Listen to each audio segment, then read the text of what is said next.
దేవుడు వారిని వారి కుటుంబాలను నిందాలను ప్రార్థన చేస్తారు. ఆయనకి ఇష్టమైనటువంటి మనుషులకు భూమి మీద సమాధానం కలుగునుగాక క్షమించిన మా దేవ, సమాధాన అధిపతి, ప్రిన్స్ ఆఫ్ పీస్ గా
ముఖ్యమంత్రులు, ప్రధానమంత్రులు కూడా వారి దృష్టి కరెక్ట్ గా మీద ఉండేటట్టుగా చాలా ప్రత్యేకంగా ఉంటుంది.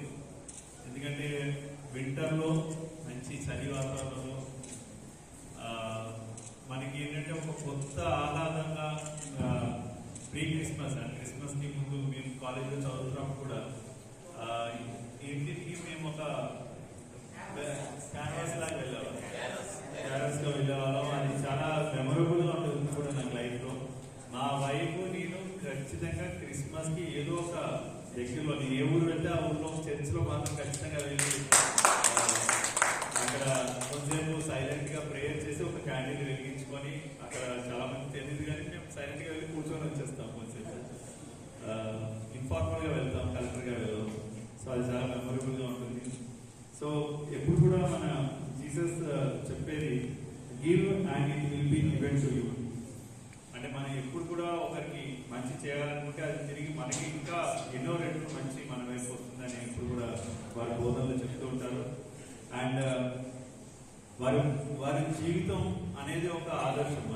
అంటే ఇప్పుడు అంటే మన భారతదేశంలో ఒక గొప్పతనం ఏంటంటే మన దగ్గర హిందువులు, ముస్లింలు, క్రిస్టియన్స్ ఇంకో ఎన్నో మతాలు ఉన్నా మనందరం ఒక కుటుంబంగా, వసుదైక కుటుంబంగా మనందరం ఉంటున్నాం.